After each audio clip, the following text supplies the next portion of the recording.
औज़ुबिल्लाहिमिनश्शैतानिर्रजीम, बिस्मिल्लाहिर्रहमानिर्रहीम। अस्सलाम वालेकुम खान साहब। खान साहब, मेरा आपसे सवाल करने से पहले मैं ये कहना चाहूँगी कि पाकिस्तान की 75 साल तारीख में आपका किरदार हम सब के सामने है। एक क्रिकेटर की हैसियत से आपने आगाज़ किया और आपने बहुत ज़्यादा कामयाबी हासिल की। उसके बाद एक पॉलिटिशियन की हैसियत से भी आप जब इस फील्ड के अंदर आए तो भी आपका किरदार हमारे सामने है। जो हमें सबसे ज़्यादा आम बात नज़र आई कि आपके कौल व फ़िल में कोई तज़ाद नहीं है। आपने शोहरत और पैसे को बहुत छोटी उम्र में देखा तो उसका कोई लालच आपके अंदर नहीं था। आज जिस मकाम पर आप खड़े हैं, मैं आपसे ये सवाल करना चाहूँगी कि आप दरिया के उल्टे रुख अकेले चल रहे हैं। इतनी बड़ी बड़ी बैरूनी ताकतों के सामने आप सीसा पलाई दीवार की तरह खड़े हो गए। गुज़िश्ता 40-45 सालों से सब कॉन्टिनेंट के अंदर जिन ममालिक को हम एड्स देते थे, आज हम उनसे एड्स लेते हैं। हम स्टोनेज इरा की तरफ वापस चले गए हैं। तो मैं आपसे ये पूछना चाहूंगी कि आप बैरूनी ताकतों से बेखौफ होकर सिर्फ खुदा पर अपने ईमान और यकीन के साथ तन तनहा कैसे आने वाले वक्तों में पाकिस्तान को तरक्की की मनाज़िर की तरफ लेकर जाएंगे? देखिए रीमा, मैं आपको एक बात बताऊं। हमारे बदकिस्मती से मैंने अपनी सारी ज़िंदगी में देखा, क्रिकेट में मैंने देखा, फिर क्रिकेट के बाद भी मैंने लोगों को देखा, क्योंकि मुझे अल्लाह ने वो क्रिकेट में उस स्टेज पे लेके गया जो बड़े कम क्रिकेटर्स पहुंचते हैं, और हमारे मुल्क में तो शायद एक दो ही खिलाड़ी वहाँ पहुंचे हों। तो वो मैंने सारा स्टेज देखा, फिर मुझे इज़्ज़त भी मिली। फिर मैं जब उसके बाद निकला तो तब भी मैं बड़े मुख्तलिफ किस्म, क्योंकि मैंने एकदम बजाय क्रिकेट में रहने के मैंने एक नई ज़िंदगी, हॉस्पिटल बनाना और फंड रेजिंग, फिर उसके बाद पॉलिटिक्स, तीसरी मेरी ज़िंदगी थी।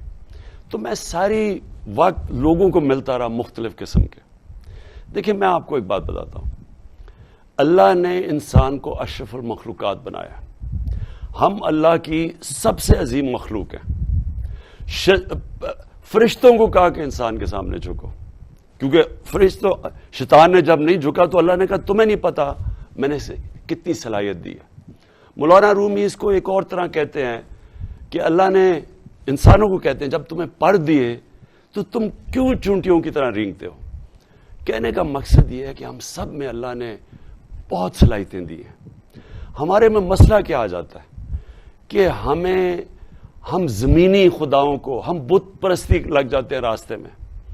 हम खौफ का बुत पूजा करना शुरू कर देते हैं कि मुझे कोई जलील कर देगा, मैं फेल हो जाऊंगा, मुझे कोई मार देगा, मुझे मेरी रिस्क, मेरी नौकरी चली जाएगी।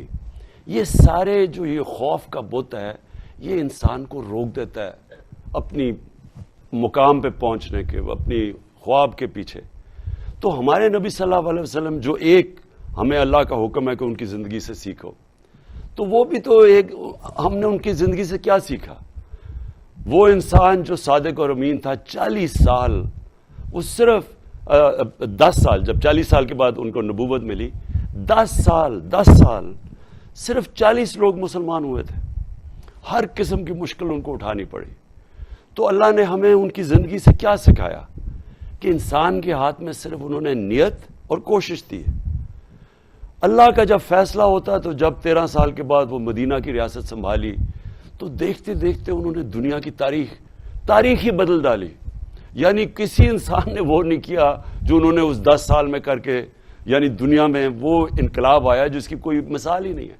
तो हमें जब वो अल्लाह कहता है उनकी रास्ते पे चलो, तो उनका रास्ता मुश्किल रास्ता है, लेकिन जिन लोगों के पास ये कुव्वत होती है अपने खौफ को काबू पाने के, और अल्लाह में ईमान रख के, और ला इलाहा इल्लल्लाह में मानने की, कोई नहीं है खुदा अल्लाह के सिवा, वही लोग बड़े काम करते हैं।